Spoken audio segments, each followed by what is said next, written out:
Olá, Luana e Daniela, obrigado por ter aceitado de fazer esse especial de é uma série que eu gostaria de fazer, né, nova sobre psicologia com os expatriados ou imigrantes, né? A gente vai descobrir no futuro qual é o termo correto, porque existem várias variações, né, nomes pro que das pessoas que moram fora, né, do seu país. E eu queria saber um pouco sobre o trabalho de vocês antes da gente começar. E se, Luana, por favor, você pudesse falar um pouco do seu background, do seu trabalho. É, eu sou formada em psicologia. Eu morei na Austrália há 10 anos, e estudei psicologia lá, me formei lá. Antes da Austrália, eu tinha morado também no Equador. Eu passei os anos da adolescência, 5 anos no Equador também. Então, foi onde começou o meu contato assim com a interculturalidade, com viver diferentes culturas. Aí fui fazer esse intercâmbio na Austrália, que acabou virando 10 anos da minha vida lá.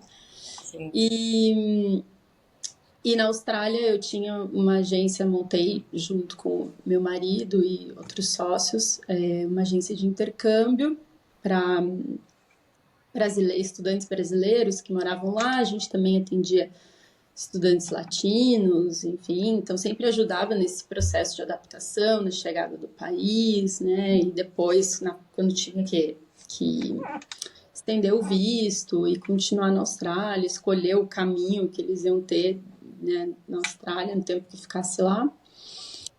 E voltei para o Brasil faz já 12 anos Nossa. e voltei para São Paulo.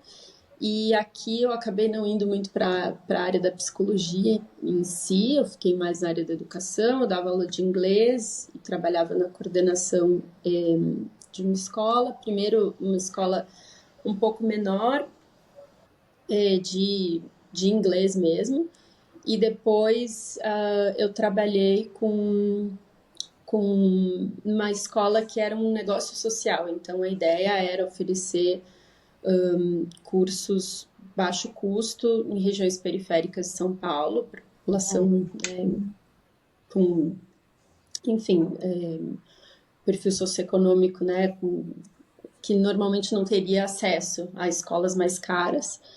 E a ideia era trazer professores estrangeiros para o Brasil, para eles também terem essa sensação de intercâmbio no Brasil, conhecer o Brasil e dar aula aqui. Então, proporcionar também um intercâmbio no Brasil mesmo para esses alunos de inglês. E aí eu fazia parte da coordenação e treinamento dos professores e tinha também um pouco de, né, esse treinamento intercultural para os professores aqui no Brasil. E depois que eu saí de lá, eu entrei no mundo da maternidade e aí o ano passado eu voltei a trabalhar e aí eu voltei ao mundo da psicologia e voltei a atender. E pensando muito nesse foco de atender, fazer atendimento intercultural, porque é onde está a minha experiência, né? Tanto de ter estudado lá, quanto de ter vivido essa experiência intercultural. E então tem sido isso, estou entrando, né? Tô fazendo essa transição de carreira, que também foi por onde eu conheci a Dani, no grupo de estudos e de networking de interculturalismo. Sim. E olha, só para falar que a empresa que você abriu, né, na Austrália, acho que foi assim que a gente se conheceu, ou talvez não. Uhum. Mas realmente me ajudou muito quando eu morei lá. Então, obrigada por ter feito isso. E eu achei incrível também o projeto que você estava descrevendo do Brasil. Eu acho que eu acho ótimo poder trazer pessoas de fora para trazer cultura também, um pouco da história deles, um pouco da cultura mesmo para o Brasil, que eu acho isso um trabalho lindo e precisa, né? Sharing. Ui, esqueci essa palavra. Compartilhar. Compartilhar um pouco a cultura. Eu já viajei para vários lugares e cada cultura tem uma parte linda delas. O japonês, o respeito, assim, eu acho incrível. Então, quem é do Japão pode, por favor, ir para o Brasil e ensinar a todo mundo, porque é muito legal. Eu acho muito legal o jeito como eles respeitam. Eu gosto da cultura britânica, a pontualidade, que eu acho isso incrível. Tem muitas coisas lindas, a música brasileira, que sempre alegra também. Aqui, quando eu escuto festa, tem alguma música brasileira, tem várias coisas, a comida, e eu acho isso muito legal, poder trazer as pessoas para o Brasil também, né? Não é só mandando as pessoas para fora. Agora ver né, que existe a possibilidade também de trazer pessoas para dentro do Brasil. Isso eu acho bem legal. E aí você conheceu a Dani, né? E Dani, se quiser falar um pouco sobre o seu trabalho. Oi, gente. Bom, realmente com esse aluno, o grupo que nós participamos, né, sobre interculturalidade, o que é muito legal também, porque a gente é uma comunidade, né, como a Jéssica está dizendo, como você está falando, né, Jéssica, que tem esse ideal, né, esse propósito de criar pontes, né, entre as diferenças culturais, de promover esses encontros culturais e a gente tirar o melhor disso, né, dessa troca. Então é muito bacana, assim. E acho que até a gente mesmo, né, Lu, assim, no grupo a gente troca muito, né, porque são Muito. profissionais diversos, de áreas diversas. E aí é muito enriquecedor também essa troca de background e a gente poder trocar experiências e partilhar as nossas vivências interculturais, né?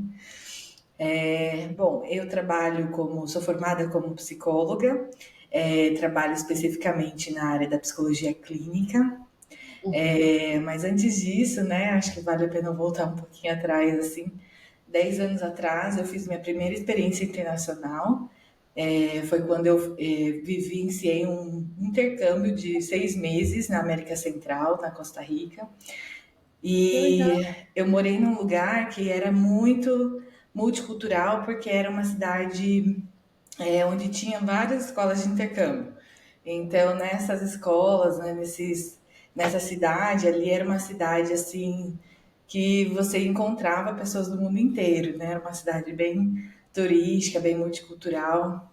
E o que foi onde eu me despertei assim, né, para essa troca, para essas conexões e fiz amizades, né, com jovens do mundo inteiro.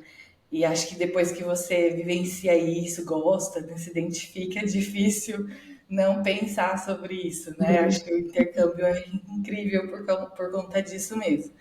E ali naquela experiência de 6 meses, vivendo com a cultura nativa, mas também conhecendo jovens de várias partes do mundo, que eu me despertei e fiquei curiosa para estudar sobre o assunto, para entender mais, né?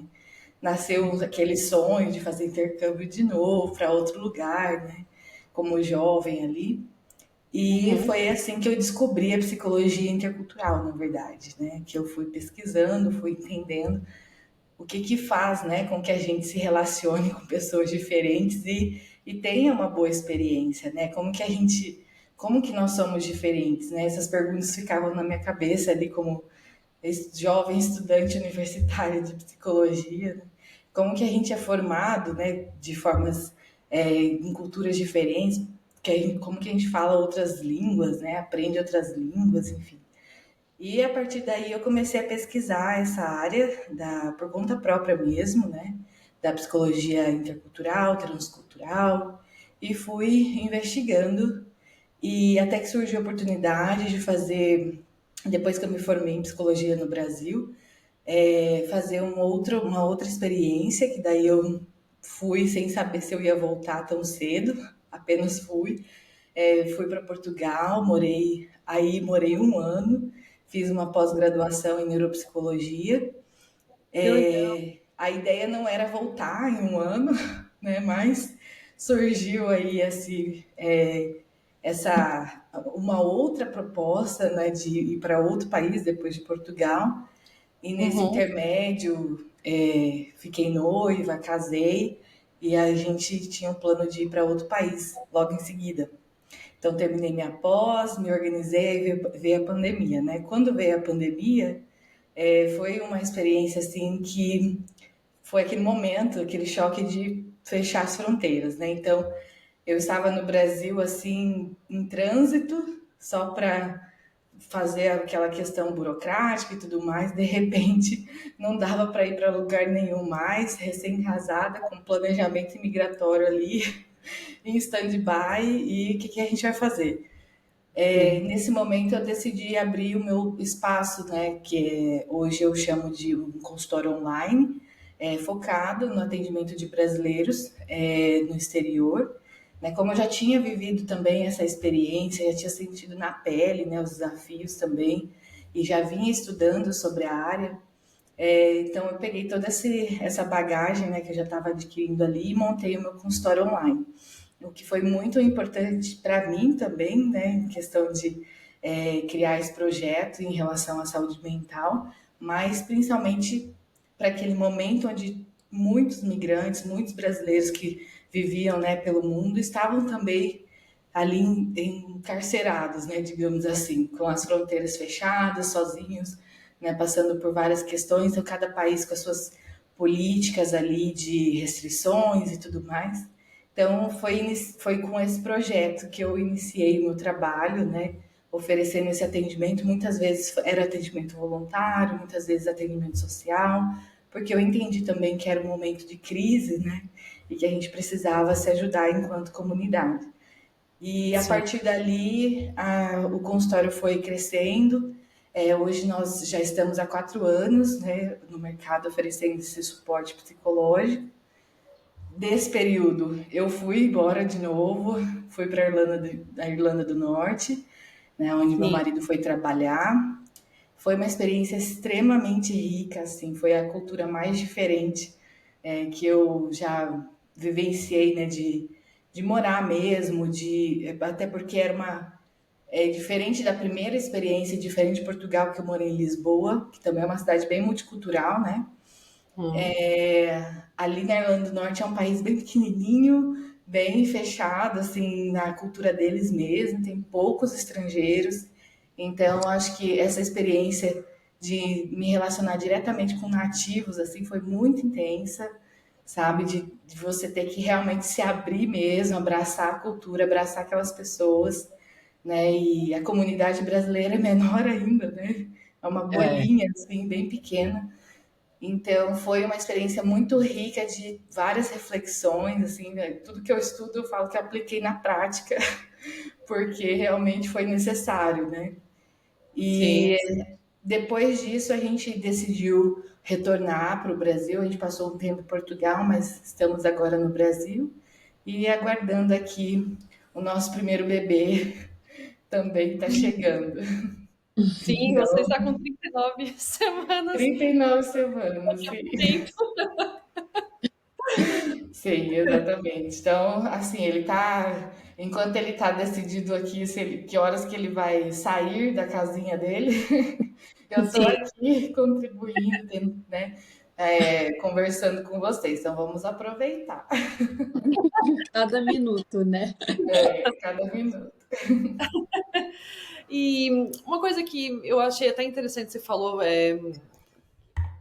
os expatriados eles passam por muita coisa, né? Tanto é até um pouco difícil de explicar, né? Porque você tem muitos medos, às vezes você se sente muito solitário. Acho que na pandemia acho que isso até explodiu um pouco mais, né? Porque provavelmente muita gente perdeu o emprego, ficou em casa, não conseguia voltar para o próprio país.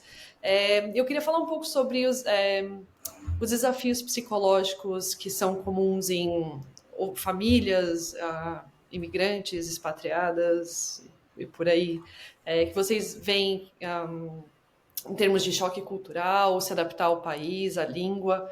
Se vocês já viram algum caso assim, vê o que vocês podem falar. Eu não sei quem quer começar. Dani, quer começar? Você pergunta sobre os desafios, principais desafios mais comuns, assim, só para ver se eu entendi bem a pergunta. Sim, porque eu acho que desafios de primeira quando você chega num país dependendo do país. Se bem que até países que você fala português, se você fala Uhum. português como primeira língua, como Portugal, tem uma diferença grande. Tem.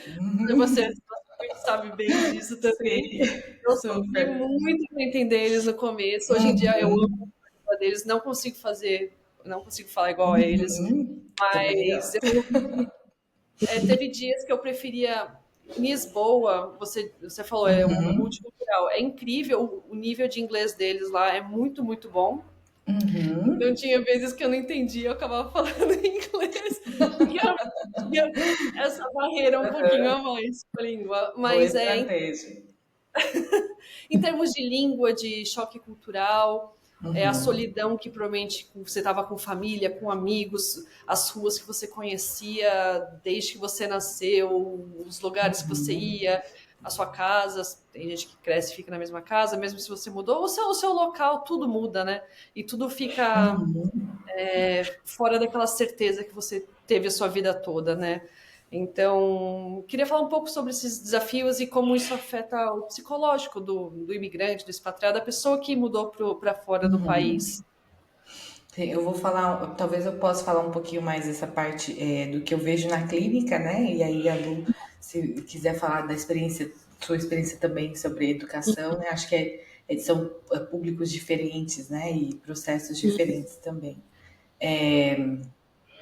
Bom, o que eu vejo hoje muito, o que eu escuto muito, né, nesses tempos todos de atendimento clínico, é que realmente a condição da pessoa quando ela migra, ela impacta muito o processo dela de adaptação, né? Então, por isso que é importante a gente diferenciar até as nomenclaturas, né? Expatriado, migrante, porque dentro da migração tem esses tipos todos, né? De intercambista, expatriado, é, tem o imigrante, né, que é aquele que se muda definitivamente, né, desde a primeira vez.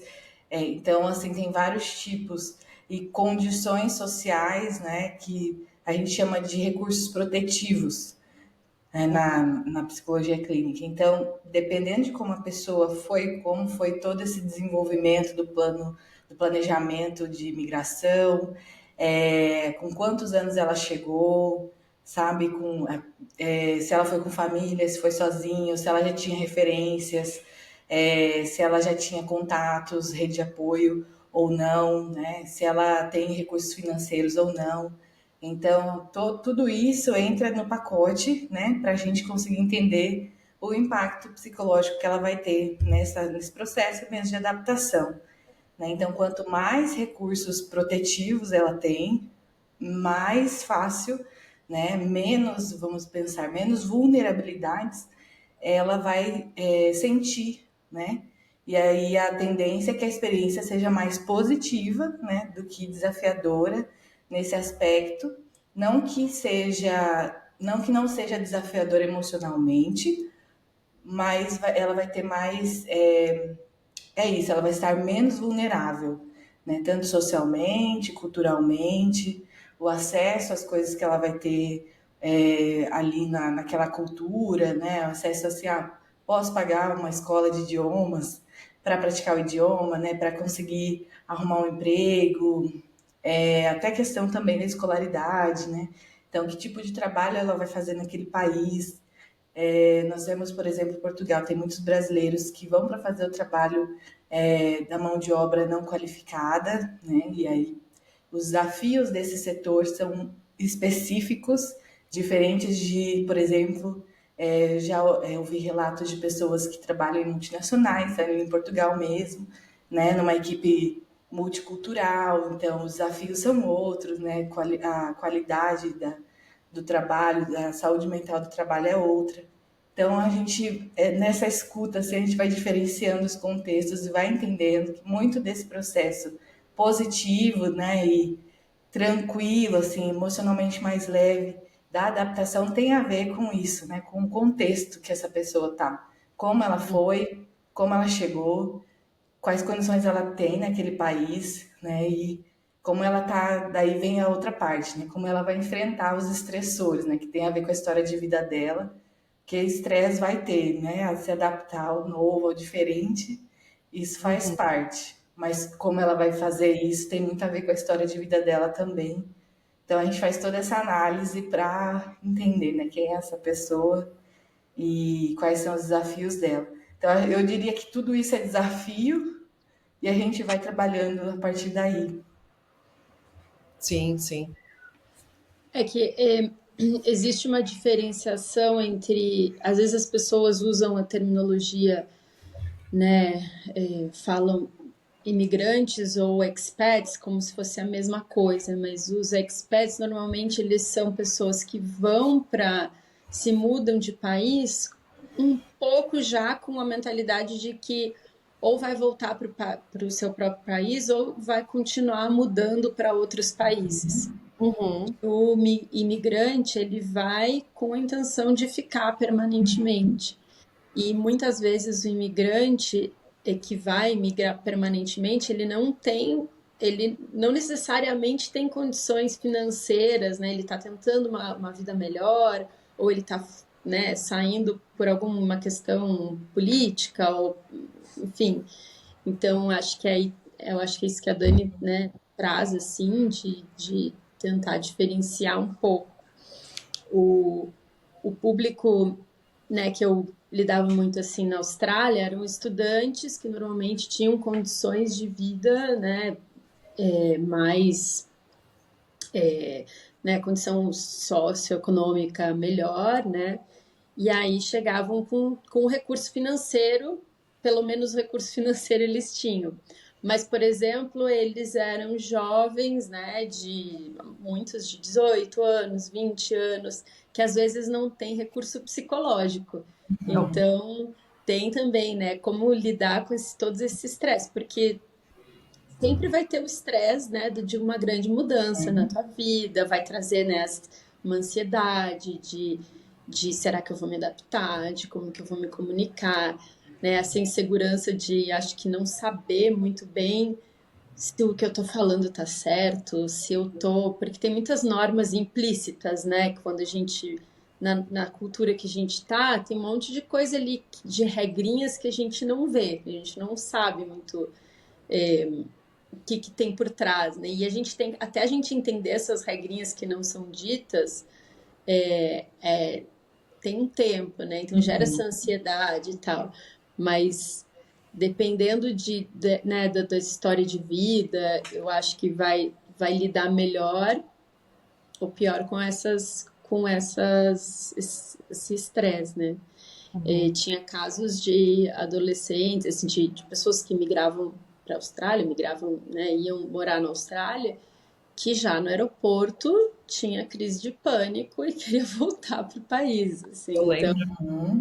Eu lembro, assim. chegando já, então assim, acho que tem muito a ver com isso, né? Se já teve uma experiência intercultural antes na vida e está tendo pela segunda vez, vai ser uma coisa. Se está tendo pela primeira vez, eu lembro que tinha pessoas que nunca tinham saído da sua cidade e de repente ia para o outro lado do mundo fazer intercâmbio, né? Então, a ansiedade no, normalmente é muito maior, né? Mas claro que cada pessoa é uma pessoa e tem gente que já lida melhor. Sim.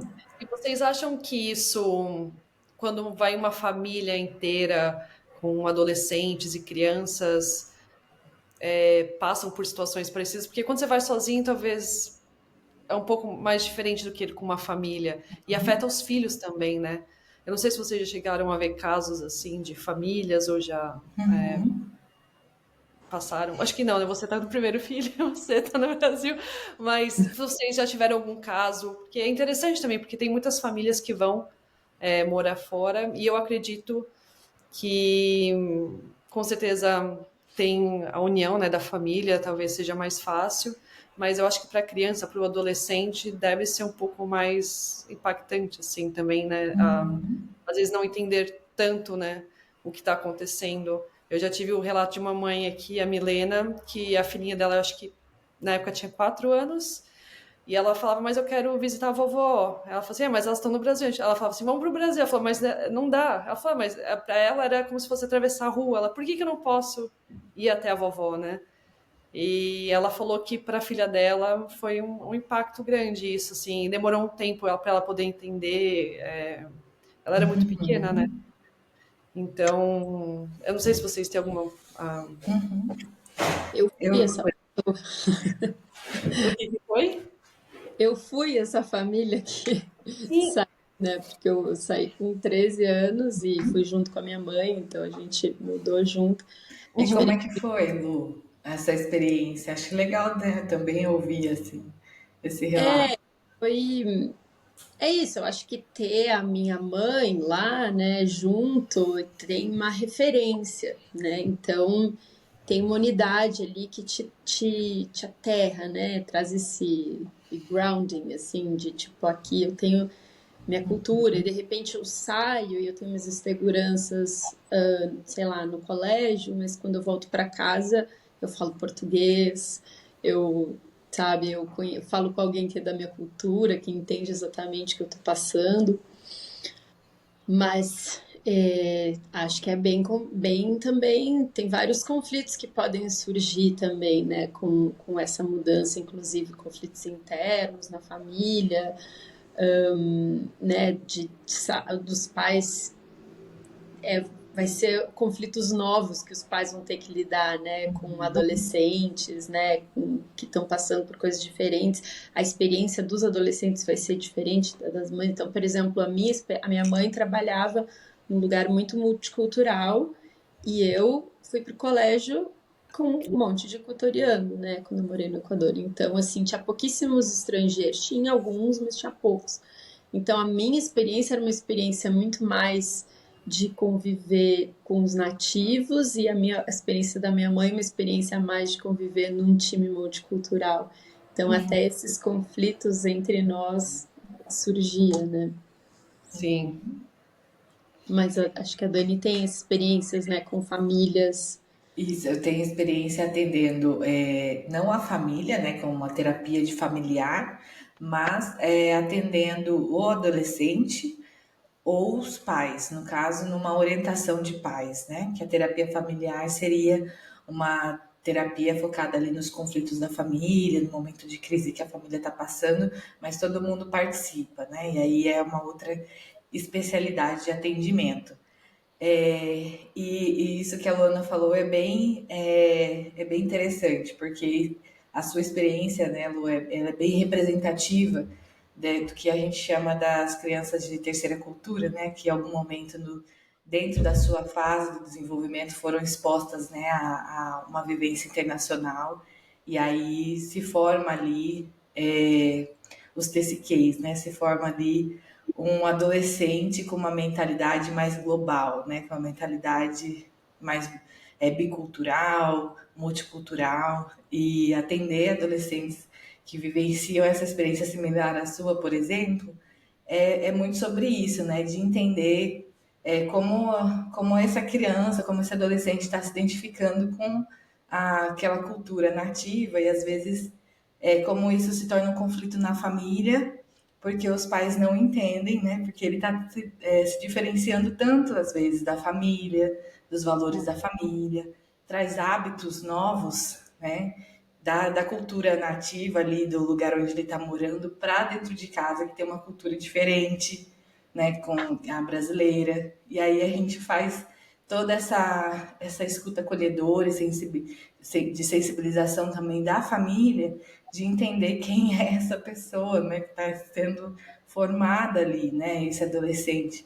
E ali, às vezes, a gente precisa trazer assim, uma consciência cultural mesmo, olha, os hábitos desse lugar são esses, né, os valores são esses, é o que ele aprende na escola, é o que ela aprende ali com as amigas, nas relações do dia a dia, e é onde ela está se identificando, né, então a gente vai precisar criar um espaço em comum para discutir sobre isso em família, se acolhendo e entendendo que, uma vez seu filho está exposto a essas questões culturais, ele vai ser diferente, né, de você enquanto pais, assim. E eu acho que é uma forma também, nesse momento, muito delicada, de acolher um luto, sabe, das famílias, dos pais, né? Porque tem aquela projeção, aquela vontade, né, de poder, que o meu filho também seja mais parecido comigo, né, que ele goste das mesmas coisas, ou vivencie coisas semelhantes, né, à minha infância ou à minha experiência, e de repente você vê um ser humano que não tem nada a ver com você, né, que tem Sim. outras vontades, outros gostos, que teve outras referências. E aí a gente poder também, né, acolher esses pais, que é o que eu faço muito na orientação de pais, de poder entender e acolher esse luto de, talvez por realmente ter tido essa escolha, né, de vivenciar fora, a gente vai ter que elaborar esse desejo, né, de que seu filho vai seguir caminhos diferentes, vai ter gostos diferentes, e não necessariamente vai deixar de ser seu filho, né? Quase que uma ansiedade ali de separação, medo de romper um vínculo, né? Uma sensação assim de perder o controle. Na Tem uma... Europa, por exemplo, desculpa, pode falar, Lu. Não, só que eu complementando assim, porque tem esse distanciamento da cultura original também, né, em algum Sim. momento. Então, a criança, por exemplo, brasileira, começa a ficar mais distante da cultura brasileira e mais próxima, sei lá, à cultura, né, de local. Então, esse distanciamento cultural começa a ter entre os pais, né, entre pai e filho, né, mãe e filho. Às vezes não, ele não vê sentido de falar, por exemplo, o idioma, né, de herança da família, né? Porque Uhum. não usa no dia a dia, né? Só usa em casa. E aí vem todo esse trato aí de como a família vai lidar com isso, né? Para algumas famílias é muito difícil esse distanciamento cultural, né? Uhum. Então, eu ia dar esse exemplo da Europa, né? Que a cultura é muito mais individualista, incentiva muita autonomia, né? Das crianças, incentiva realmente o foco, né, total nesse processo dela ser independente. E é muito comum os jovens, né, 12, 13 anos, já saírem sozinhos, fazerem várias coisas sozinhos, né? Pega o ônibus e só vai, só combina o horário de chegar e pronto.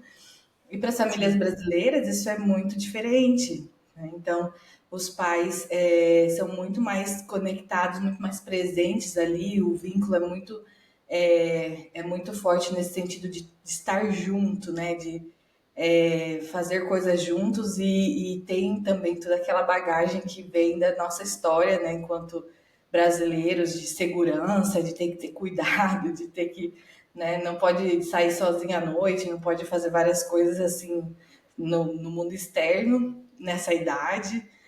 E aí a Uhum. gente leva isso para um outro lugar que não tem essas coisas, mas a gente acaba projetando isso, né? E ali vem muitos conflitos também, porque ao mesmo tempo que a gente quer morar ali, né? São muitos relatos que eu já ouvi. As famílias querem morar ali porque tem a segurança. Vem uma aflição enorme quando os filhos começam a sair do ninho, né, nessa idade, justamente porque tem segurança e aí a gente precisa soltar, né, deixar ir, porque é assim que ali naquele lugar essa faixa etária funciona. Então é um Sim. conflito assim que muitas mães têm, né, também nessa fase de deixar soltar, de deixar crescer, nesse aspecto que é um choque cultural, né? Então assim, o que esse adolescente faz na Europa não faria no Brasil. E aí vem toda essa compreensão de novo, né, de acolher esses medos da mãe, de deixar sair, de deixar crescer, de deixar ser independente, ver os pontos positivos disso, né, de confiar e, enfim, conversar sobre isso. Então, são alguns exemplos assim dos desafios, né, dessa criação de migração, dos impactos da migração na família, por exemplo. Uhum. E eu acho que você tocou um pouco já, né, sobre conversar com a criança, tudo, mas vocês têm alguma estratégia de como lidar com esse estresse, né, na família toda? É, eu não sei se, por exemplo, eu sempre converso com as pessoas, né, e porque eu conversei com uma professora de português que mora nos Estados Unidos, e ela falou que com ela, com os filhos dela, é uma forma de estar entendendo o que está acontecendo na vida deles foi na hora da janta. Então eles fazem as jantas todo mundo junto, põe a mesa, tudo, não tem televisão perto e eles sentam para conversar, tipo, como foi o seu dia, vamos, né, ver o que está acontecendo. Tem mais alguma outra estratégia que vocês falam, isso é interessante, porque realmente a conversa é importante, né, para poder entender o que está acontecendo, porque acho que ninguém tem uma bolinha de cristal e fala, nossa, hoje você está. Adoraria, mas não tem como. Porque realmente deve estar sendo estressante para os pais também, né? Tem toda a parte, por exemplo, com a sua mãe, né, Luana? Provavelmente tinha a parte também de visto, né? De achar uma casa, de saber se você está bem, toda essa parte, ainda se adaptar com as coisas que estão acontecendo com você, com a no trabalho, né? Provavelmente tem muita coisa diferente que ela passou, né? Que não era normal no Brasil para ela, agora ela tem que lidar no trabalho. Então, acho que tem estresse dos dois lados, de algum jeito que eles conseguem. Se você tem, não sei se vocês teriam alguma estratégia de como lidar com isso para poder ajudar também os filhos, né? Que provavelmente eles vão entender menos do que está acontecendo do que você, né? Provavelmente um adulto, né?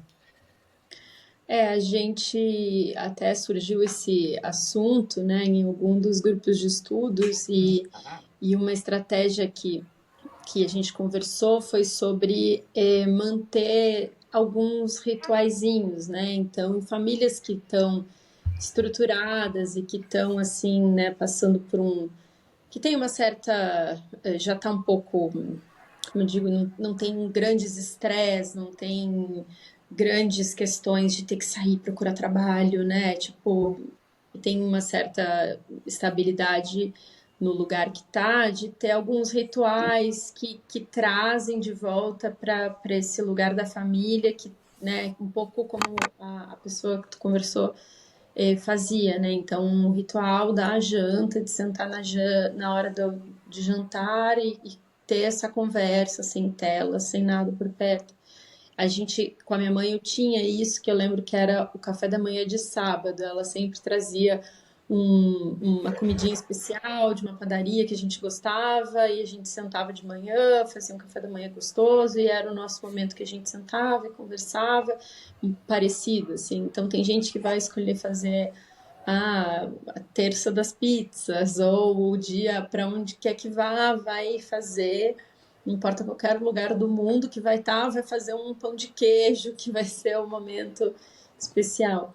Isso, claro que depende, né, da família e da condição da família, mas é uma estratégia que pode ser, né, inserida e dependendo também do nível de conflito que tem ali na família, né? Porque aí se tem um conflito muito grande ali entre os familiares, de repente um adolescente que está assim completamente desconectado da família, vai ser mais difícil de trazer esses rituais, né?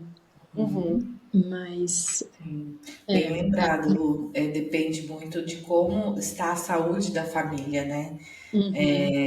No sentido mesmo relacional, né?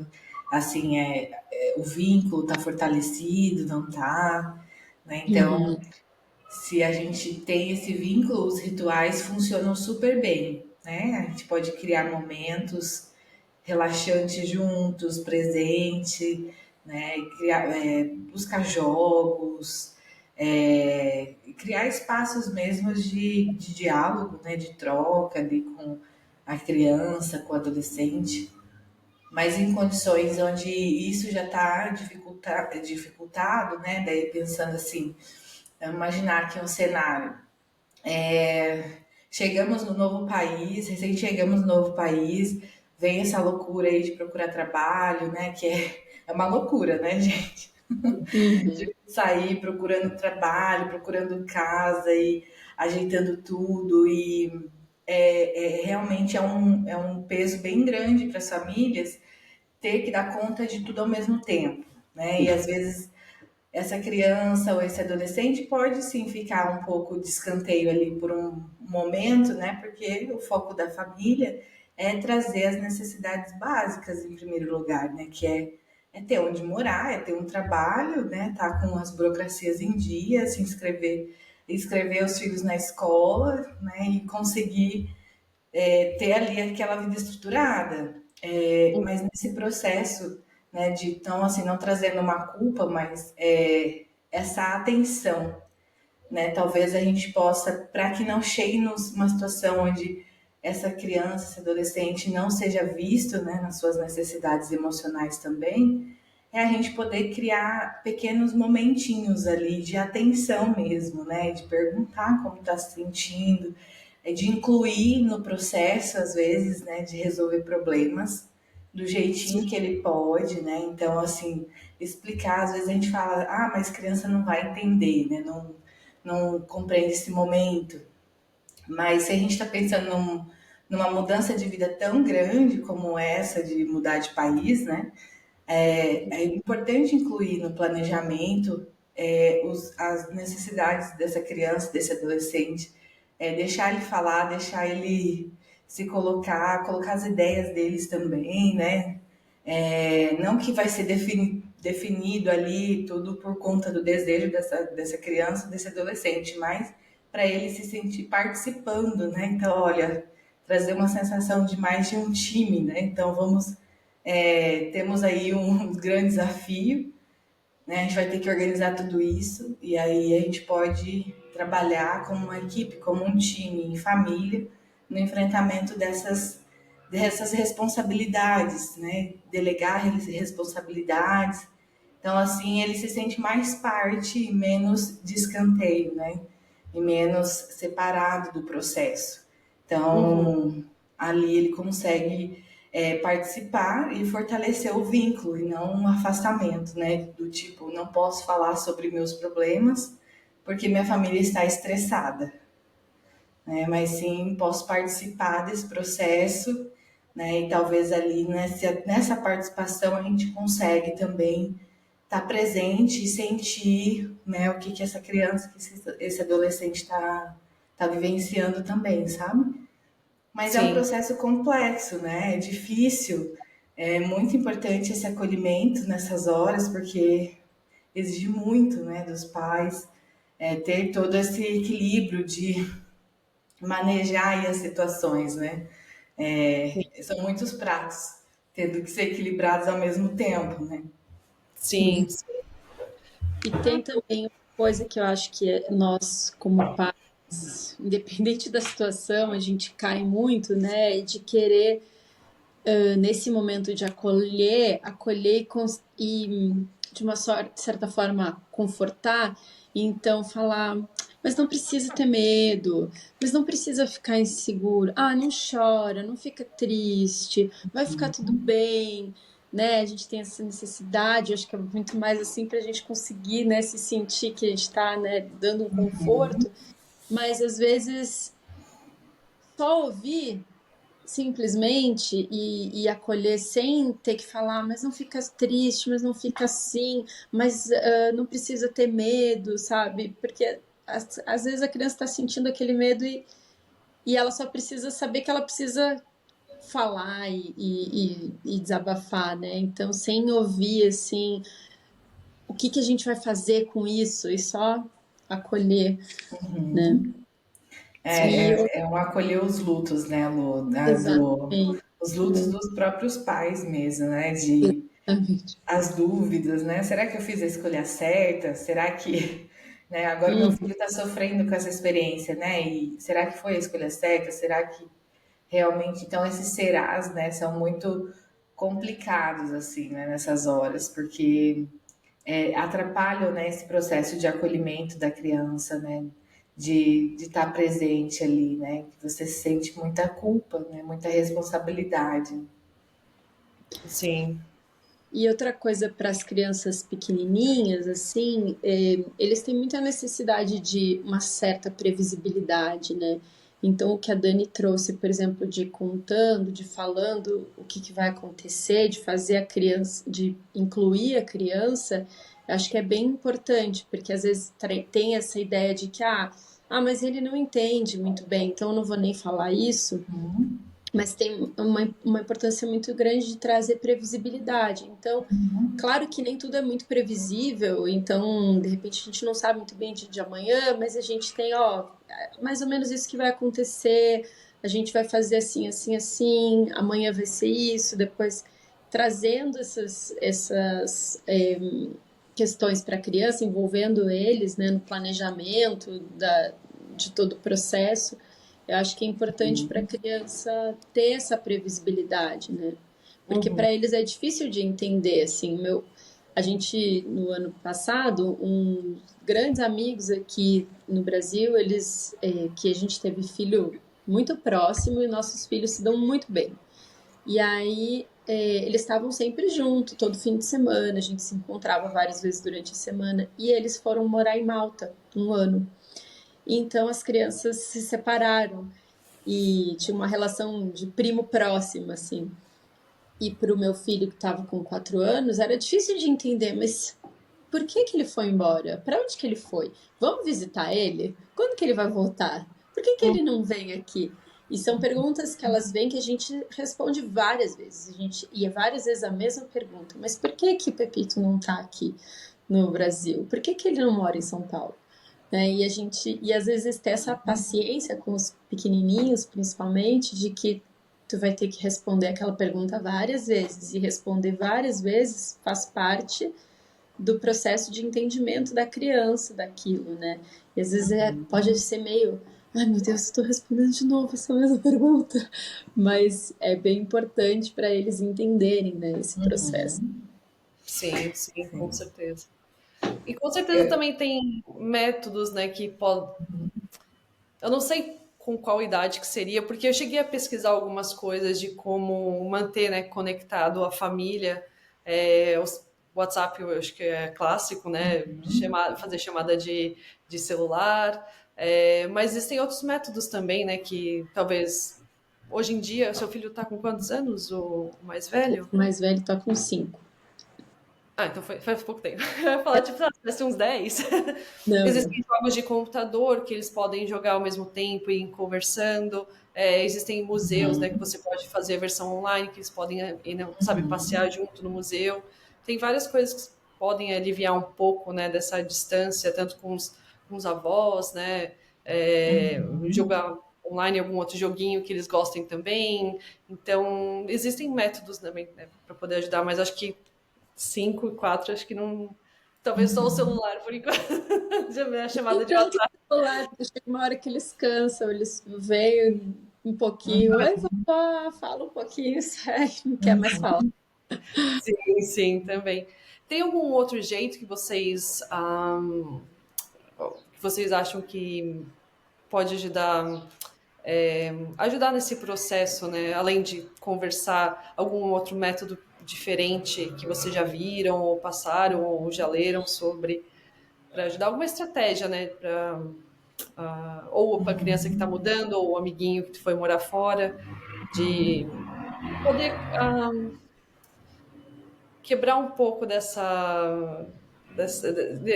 momento, né, para eles assim fazer mais claro, além da conversa, ter de joguinho ou pegar Eu acho um. que livro sempre é uma boa, assim, pegar um livro, o Gael, meu filho mais velho, tem um livrão enorme de mapas, super bonito, assim, então abrir o mapa, mostrar onde que é o Brasil, onde que é Malta, né, que é esse caso específico, mas às vezes também ir fazendo até pré para famílias que vão se mudar, né? Antes de mudar, fazendo essa preparação, né? De abrir um mapa, de mostrar, de repente ter um livro que conta uma historinha sobre alguém que viajou, que saiu. Hoje em dia tem tanto livro maravilhoso infantil Tem mesmo. e que ajuda, né? Um recurso que pode ser usado ali para processar, assim, principalmente com os pequenininhos. Eu acho muito legal também dar espaço para a imaginação, né? Então, assim, deixar que cada criança traga ali as suas ideias, né? Como o que que vocês gostam de fazer, né? O que que a criança gosta de fazer, o que a família gosta de fazer. Gosta de desenhar, gosta de pintar, gosta de jogar videogame, como você está dizendo, né?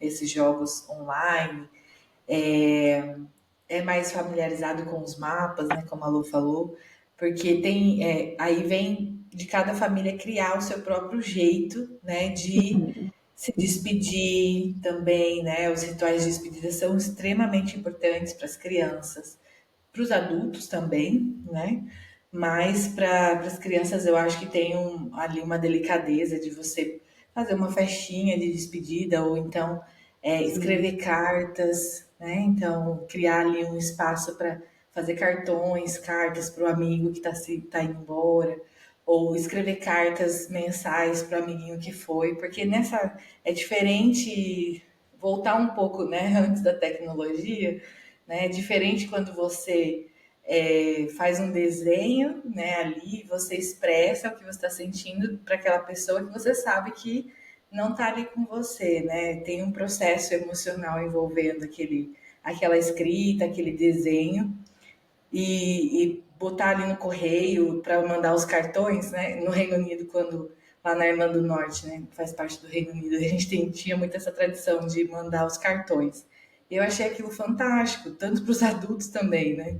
De você poder escrever, porque é diferente emocionalmente diferente de mandar um WhatsApp, mandar um áudio, fazer uma chamada de vídeo, né? Você para um momento e pensa naquela pessoa, né? Se despede, escreve ali.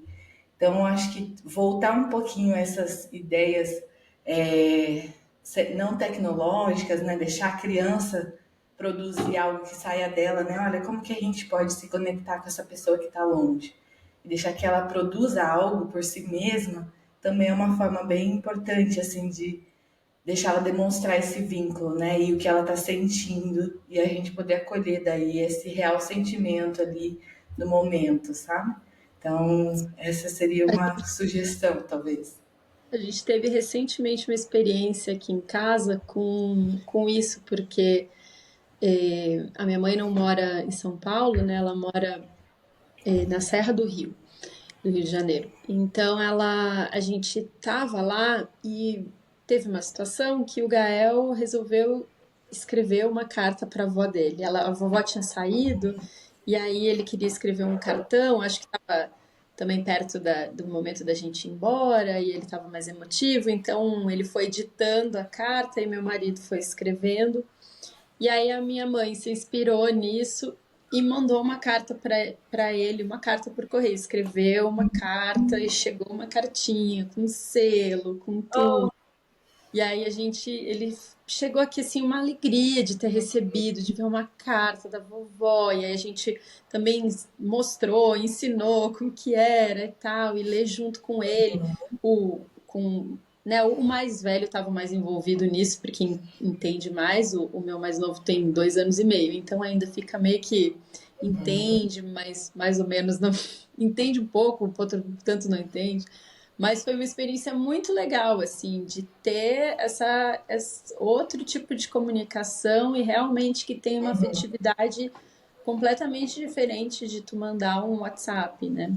sim, Ai, que sim. delicadeza, né? Olha, eu acho isso muito lindo, assim, essa possibilidade, né, de a gente resgatar esse espaço afetuoso, né, Uhum. e utilizar outras vias de comunicação, que tem tudo isso, né, a expectativa de receber, né, a sensação Sim, de é. pegar algo concreto na mão ali, Pegar na mão, né? Segurar. quase que receber um abraço, né, da pessoa. Uhum. Aham. Eu acho que seria parecido com o sentimento de você ver uma foto no celular e falar, ok, põe o celular para baixo, do que pegar uma num álbum, né? Uhum. É Uhum. totalmente diferente a experiência. Mas que Aham, te leva de volta, né? Para Aham. aquele momento. No celular você fala assim, ok, né? É. Muda, né? Mas quando você vê fisicamente, faz você estar naquele momento de novo. Eu acho Sim. isso bem legal. Mas E os áudios às vezes funciona bem também, que eu acho que é uma coisa que a gente já usou. Também tem um outro amiguinho do Gael que se mudou de cidade e às vezes eles mandam áudio um pro outro e se matam de rir e tal. E aí tem uma coisa ali que funciona muito bem com áudio com os pequenininhos. sim, com Eu certeza. falo um monte de bobagem acho no que é WhatsApp porque eles. importante.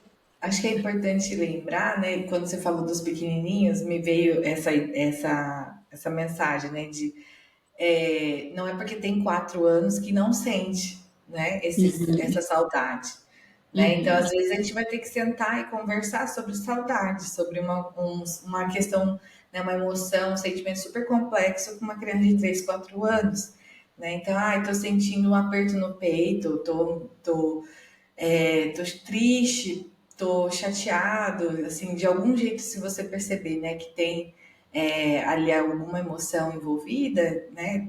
Trazer esse espaço de talvez até ajudar essa criança a se expressar de alguma forma, seja pelo desenho, pela brincadeira, por filmes, né? Eu adoro aquele filme Divertidamente para trabalhar com Uhum. criança. É uma sugestão Uhum. de também interessante, que é o não lembro o Inside nome em Out. inglês. Inside Out, acho que é Inside É, Out, né? É, É uhum. isso. eu amo Português. Eu Em também português chama adoro. Divertidamente. E eu eu acho amo lindo, pra porque criança, mas eu amo esse livro. Esse filme é ótimo. sim, eu tô aqui na expectativa do 2 já. Mas, Exatamente. aham. Mas eu gosto de trabalhar com ele também para crianças, porque não só explica as emoções, né, que é uma coisa geral, que seria para qualquer situação, mas porque a personagem do desenho, né, ela vivencia essa experiência de mudança, né, dentro mesmo ali dos Uhum. Estados Unidos, mas ela passa por esses lutos, ela vivencia isso. Então, às vezes, através desses filmes que mostram ali o personagem sentindo, né, a saudade, sentindo, pode ser que eu estou sentindo isso, então, é essa sensação, né? Tem uns livrinhos educativos que falam sobre o que é saudade, sobre é, é, tem um que fala sobre esse sentimento que aperta o peito, com a sensação de dar vontade de chorar porque a pessoa não está mais ali. E aí a gente pode falar sobre isso, né? Entendendo que é o sentimento da criança, né? Não que a gente está fazendo uma escolha errada, né? Acho que aí volta de novo aquela conversa dos pais, né? De não se culparem pela escolha, né? Porque a Uhum. gente sabe que é uma escolha complexa e não quer dizer que, por ser positiva, ela não vai trazer sentimentos tristes, né? De alguma Uhum. forma. E dar esse espaço para os pequenininhos também elaborarem isso do jeitinho deles é bem importante, né? Bem sensível. Sim, sim. Eu fiz um curso e uma experiência na Austrália com um grupo de crianças sobre luto. E eu lembro que a gente falava sobre essa questão do o luto na criança, ele é processado de uma outra forma. Então, às vezes, a criança tá super bem, não parece que ela tá mal. E do nada alguma coisa acontece, ela fala uma coisa ou ela faz uma coisa. Então ele não é uma coisa como o adulto vive mais um processo de luto extenso e depois vai saindo. A criança ela vive dela fica meio mal, aí ela daqui a pouco ela tá brincando e tu não entende se ela tá bem, se ela tá mal, fica uma coisa às vezes que não é muito clara. E é importante, acho que estar atento, né, a esses sinais que a criança vai trazendo para trabalhar esse luto. Sim, sim. E o outro desenho que eu amo, é o meu favorito de todos os tempos, que eu acho que é muito legal para trabalhar diversos sentimentos com a criança, é Bluey, que é o australiano. Eu nunca assisti, mas todo É, mundo fala que é ótimo. é lindíssimo, eu choro em vários capítulos. E eles trazem, assim, tem muita sensibilidade de mostrar. Se passa em Brisbane, então para mim já é Ah, emocional, porque mostra todos os parques de Brisbane, é tudo muito bem representado da cultura australiana, o jogo de rugby, o jogo de cricket, e, mas ele mostra de uma forma muito sensível essa relação dos pais e questões que traz, né? Traz diversas coisas, são vários capítulos, então tem uma tia que não consegue ter filho e ela mostra ele de uma forma muito bonita, muito sensível. Tem um outro que eles, enfim, a relação com os avós, a relação com o pai, os pais exaustos, é muito bonito. Esse filme é legal para família toda assistir, assim. Então, outra dica. sim. É, uma coisa que eu achei legal, que a mãe, Milena, de novo, né? Que ela falou bastante coisa interessante que acho que se encaixa aqui. Que a filhinha dela, né?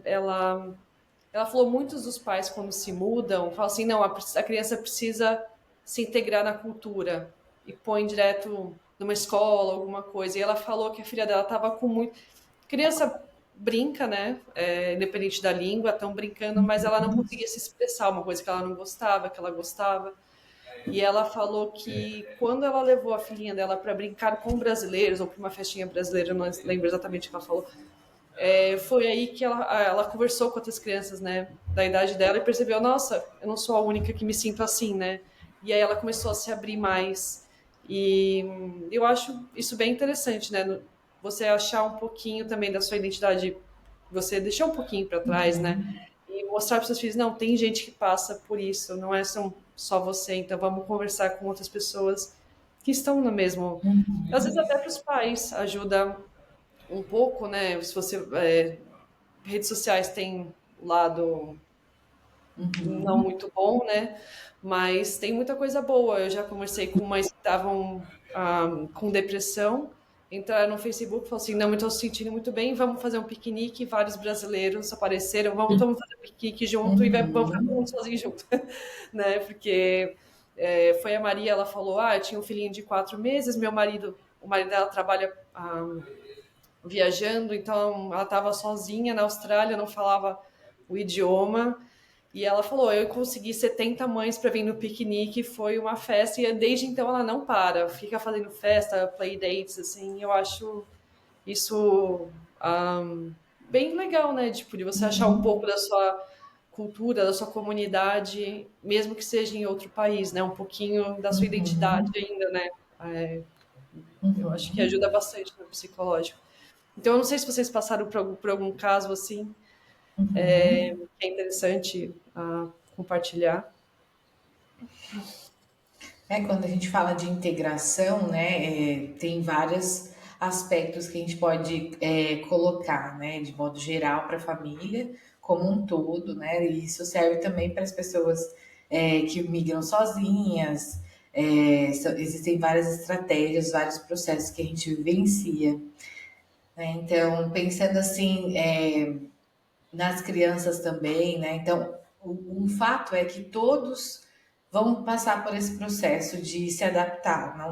Não tem idade, né? Não tem ali um lugar onde pode ser mais fácil, mas não quer dizer que não existiu. Né? Então, acho que isso é importante a gente aceitar logo de cara que é um fato. E aí entender que cada pessoa, então, cada criança, cada indivíduo, né, na sua faixa etária, do seu jeito, vai vivenciar esse processo de uma forma. E o que é muito confuso, às vezes, para as famílias, né, é que nem todos vão se adaptar da mesma maneira. Então, isso fica um pouco complicado, às vezes, a gente conseguir, na relação do dia a dia, o que eu percebo, de entender, né, com a família, porque às vezes a mãe se adapta super bem, o pai não se adapta bem, às vezes os pais se adaptam super bem, se integram ali, vivenciam aquela experiência de uma forma muito positiva, os filhos detestam aquele país, sabe? Então a gente precisa falar sobre as diferenças, né, individuais que cada um está vivenciando dentro da mesma experiência. Então, moramos na mesma casa, né, vivenciamos a mesma experiência, mas como ocupamos espaços diferentes, né, e temos idades diferentes, recursos emocionais diferentes, personalidades diferentes, aquilo não é igual para todos, né? Vai ter ali as suas questões. Então, poder falar isso e entender, né, e acolher uns aos outros vai ser muito importante, né, para a gente conseguir trabalhar de alguma forma, né, cuidar de alguma forma dessa convivência ou até dessa adaptação, né? Então, acho que o primeiro ponto seria esse, assim. E aí a integração é bem complexa porque ela pode ser feita de várias formas, né? Existem na literatura, nos estudos, várias estratégias de adaptação e uma delas é a integração, que seria esse processo onde a gente entra na cultura local, né? Mas também mantém a nossa cultura de origem. Então a gente faz essa integração, né? Junta as duas partes. Mas existem outras 3 estratégias também que a literatura traz, que é a assimilação, que é quando realmente eu não convivo com a minha comunidade de origem e somente convivo com a comunidade nativa, a comunidade local, então assimilo completamente a cultura deles. Tem a separação, que é o contrário, que daí eu só convivo com a minha comunidade de origem, não falo o idioma, não tento ter nenhuma relação com a cultura local, com as pessoas nativas, e fico separado, né, dessa relação. E tem um outro termo que a gente usa na psicologia intercultural, que é a marginalização, que é eu não faço nenhum dos dois, eu fico ali meio excluído, sabe? À margem, né, ali daquele processo de socialização, que é nem faço parte me relaciono com as pessoas nativas, locais, mas também não me relaciono com as pessoas da minha cultura de origem e fico ali naquele processo solitário de exclusão meio social e com poucas relações, né? Então, cada pessoa vai criar o seu caminho, né? E a gente usa aí essa pesquisa, né, com esses termos para conseguir entender como cada indivíduo vai criar o seu caminho. Não existe nenhuma forma certa ou errada de vivenciar esse processo de adaptação, mas a gente pode entender que tem benefícios, né? Alguns têm mais benefícios do que outros, né? Alguma dessas estratégias tem mais benefícios do que outros. Então, a integração é a mais positiva no sentido mesmo de poder pegar o melhor dos dois mundos, digamos assim, né? Você entrar na sociedade onde você está morando, mas também manter contatos com as pessoas da sua cultura, da sua identidade, né, cultural, fortalecer a língua de herança, né, a língua do seu filho de herança, sua língua nativa. Então, tem vários estudos que apontam que essa é a mais favorável, né, emocionalmente, culturalmente falando, e traz mais conforto psicológico nessa experiência de morar fora. Sim. E a marginalização e a separação, elas têm também muito a ver com o nível de discriminação que tu tem na cultura local, né? Então, normalmente, as pessoas que sofrem mais discriminação pela cultura local, estão numa cultura local mais fechada, né, para receber estrangeiros e tal, normalmente vão acabar indo mais por esse caminho da separação ou da marginalização. Sim. O que eu vi, assim, muito na Austrália, com a experiência com estudantes, é que tinham estudantes que, com certeza tu viu isso também, Jéssica, de estudantes que decidiam que não iam falar português completamente, né? Então, completamente se separava, né? Um pouco esse caso, separava completamente e ficava só no inglês para poder aproveitar ao máximo aquele período que vai estar para aprender inglês. E talvez num curto período, né? A pessoa vai, sei lá, passar 6 meses no país, então talvez num país que tem uma grande comunidade brasileira e aí tu quer desesperadamente aprender o idioma e aproveitar o tempo que tá lá, talvez faça mais sentido. Mas se no longo prazo, alguém que está mais tempo, acaba, né, tendo essa necessidade dessa identidade com a cultura brasileira. E eu via também esse, por exemplo, da separação, eu via muito com imigrantes que foram mais velhos para o país, então migraram, né, tipo, não sei, por exemplo, os avós, né, os avós de uma família que migram para o país, e aí tem muito mais dificuldade de aprender a língua, né, de não ter um sotaque muito forte, já tem os valores tão enraizados da cultura original que é muito difícil tu adquirir novos valores, né, de uma cultura local. Então, eu via muito assim, por exemplo, imigrantes gregos, né? A Austrália tem uma grande imigração grega e italiana, então imigrantes gregos e italianos que tinham imigrado um pouco mais, né, com mais idade, assim, para o país, normalmente vão falar sempre com aquele sotaque muito carregado, muito pesado, vão sempre trazer coisas, né, da sua cultura e um pouco quase se distanciando da cultura local, né? Sim. Vocês estavam falando isso, eu lembrei de um caso porque eu falei com uma dona de uma creche familiar na Austrália e ela é brasileira. E eu falei, nossa, e você traz a cultura brasileira para as crianças? Ela falou que tentou, mas que muitas das crianças, os pais não falam mais português com eles. E isso também aconteceu num caso que eu conversei com uma mãe na Áustria. Ela falou assim: os pais não querem falar mais, querem se distanciar totalmente, né, da cultura brasileira. E aí ela falou assim: não, eu falo inglês, eu ponho música de vez em quando, porque ela falou não fazia sentido tentar também ensinar o português, porque não era ensinado em casa. Então, quando você falava assim, ela falava, passarinho, aí a criança ficava olhando para a cara dela, o que é um passarinho, né? Ela, bird, aí a criança entendia. E ela falou que muitos dos pais acabam deixando. Só que eu não sei há quanto tempo esses pais também estão, né, na Austrália, mas muitos acabam deixando e querendo só adquirir a local, né? Por algum motivo.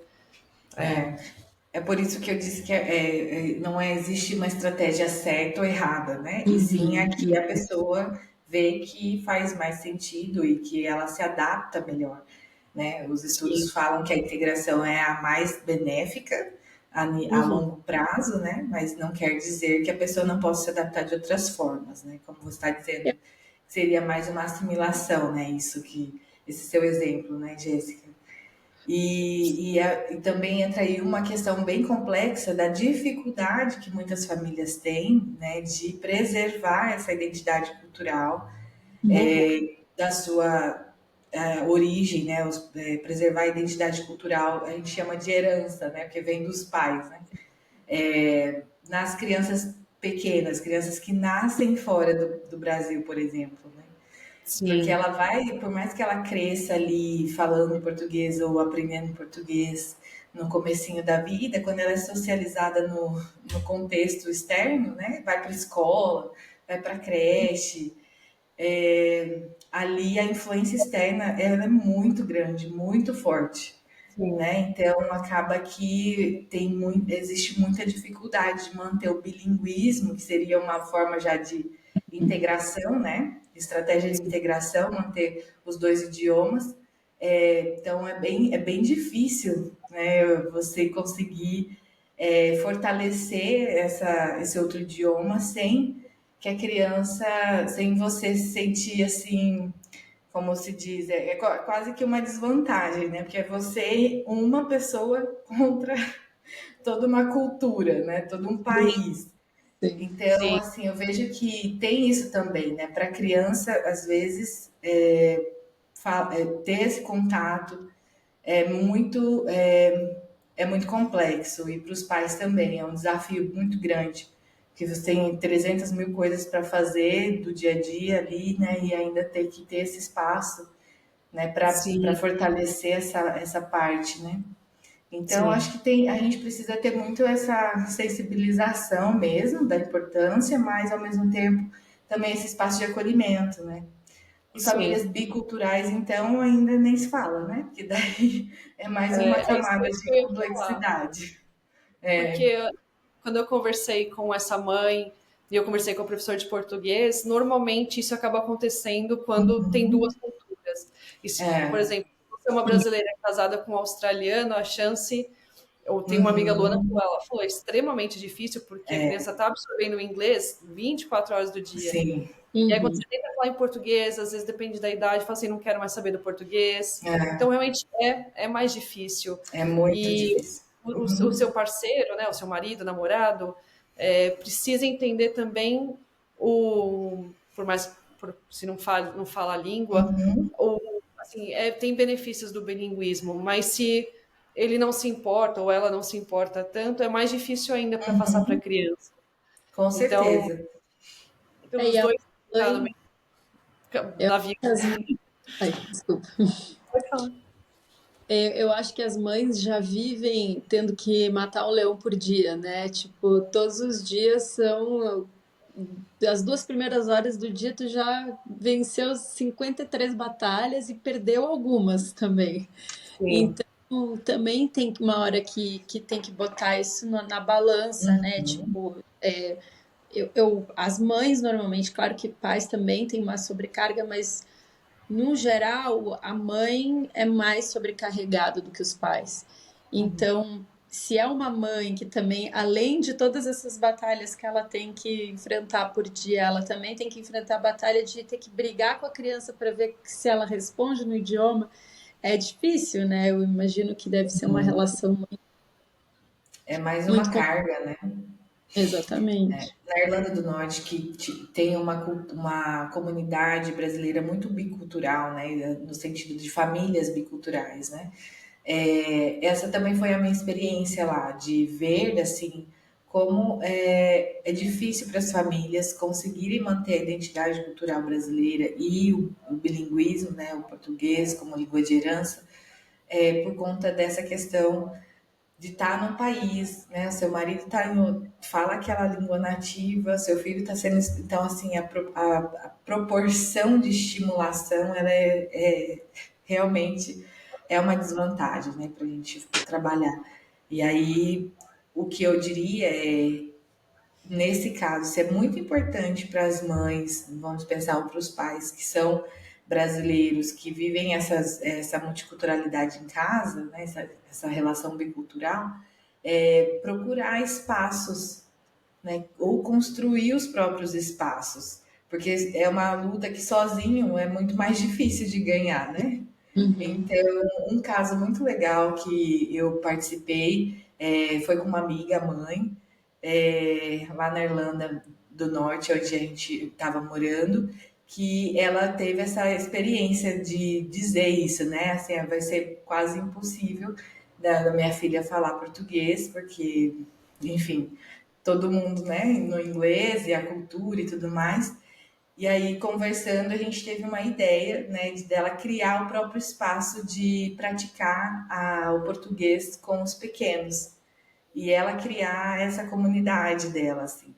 Hum. Então, no comecinho, eu trabalhei com ela nesse projeto, e aí, aos poucos, ela foi construindo. Então, toda semana, agora, ou uma vez no mês, no final de semana, ela se junta com outras mães que também têm essas experiências, que também querem ensinar o português como língua de herança para os filhos pequenos, né, nascidos no país, e se juntam para falar sobre o folclore brasileiro, ler livros, cantam músicas brasileiras, sabe? E cria esse vínculo, né? E aí os pais também começam a se sensibilizar, porque começam a ir, né? Então, os pais que são nativos, né? Ou as mães são nativas, os avós nativos começam a ter também essa participação.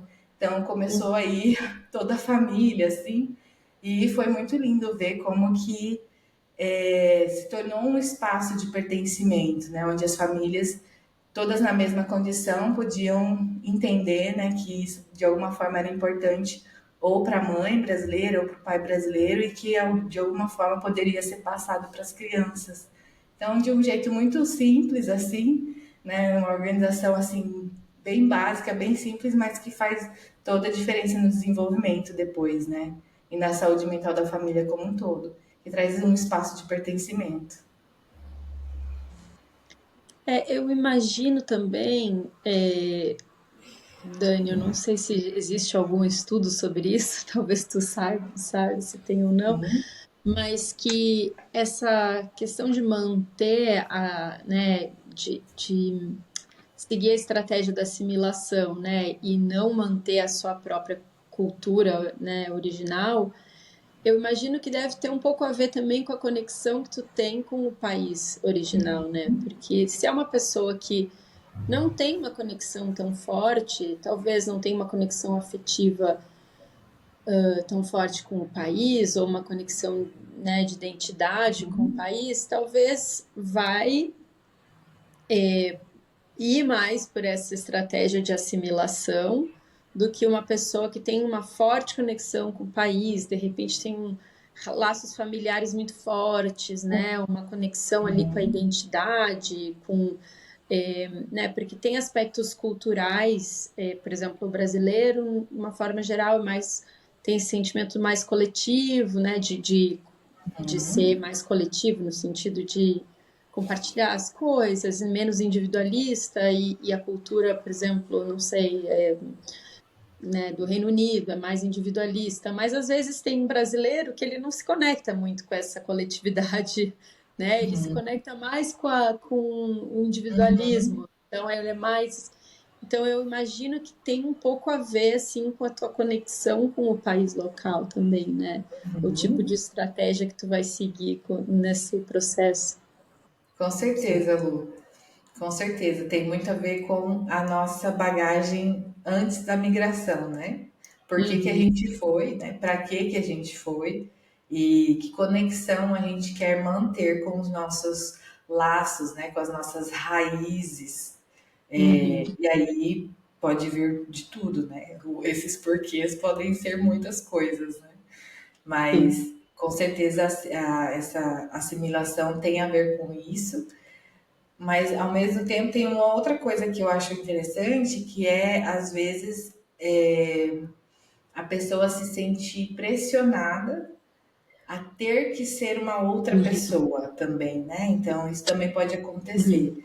Às vezes eu tenho sim uma boa relação com o Brasil, com as questões familiares, os laços afetivos, mas nesse lugar onde eu sou única, único e diferente, né, existe uma tendência a pessoa se pressionar a uhum, não poder ser ela mesma, uhum, né? Então, ela ter que falar o idioma exatamente como nativo, ela ter que se comportar exatamente como nativo, ela ter sim. assim, deixar, né, não poder ser ela em brasileiro, vamos pensar assim, Uhum, né? Cria então uma ruptura de identidade aí, né? Então tem muitos casos que vem nesse processo de assimilação nesse aspecto da pessoa sentir que ela não pode ser ela mesma, senão ela não vai uhum, ser aceita, ela não vai uhum, ser, né, não vai se sentir pertencente. uhum, Então acho que a gente pode pensar nos dois, né, nas duas situações, né? uhum, Por que que eu escolhi esse caminho, né? Talvez. Que é essa questão de eu me adaptei mais assimilando, vem da onde, né? Vem de uma ruptura com as relações do Brasil ou vem de uma necessidade de querer fazer parte desse novo lugar e eu não poder ser eu mesma, né? Com as minhas diferenças, né? Com o meu jeitinho mais brasileiro. E aí a gente discutir sobre isso, né? Então são questões complexas também. e eu imagino nesse caso que tu trouxe, né, de não conseguir ser quem a pessoa realmente é, aí traz eh, questões psicológicas mais profundas, né, porque a pessoa se sente na obrigação de mudar um pouco a sua identidade, né, então É, imagino que é um sofrimento psicológico maior, né, porque é um pouco forçado. é uma crise mesmo, né?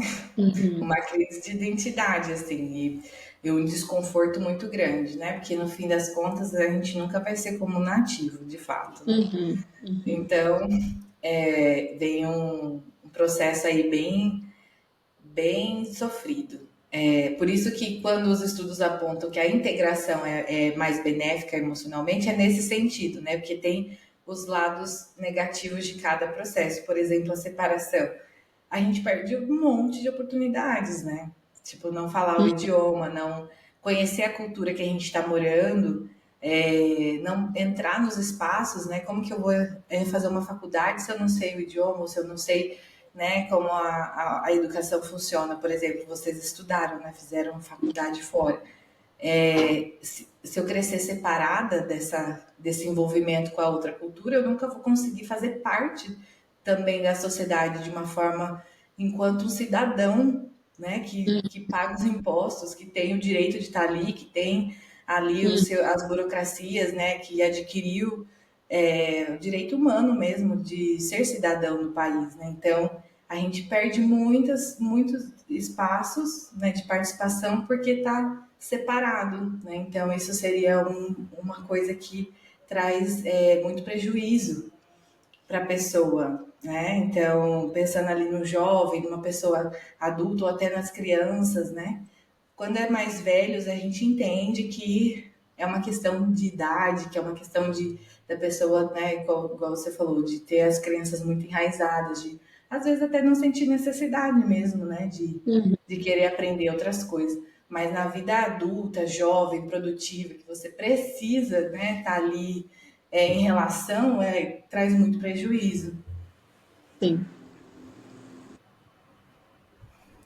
Eu tava, quando vocês estavam falando agora, eu fiquei imaginando, porque por experiência própria, depois de uns anos já morando na Austrália, eu voltei para o Brasil, né, para visitar, e eu achei engraçado, não sei se você sentiu isso, não sei se talvez com o Equador, né, que você morou, desculpa. Uhum. Sim.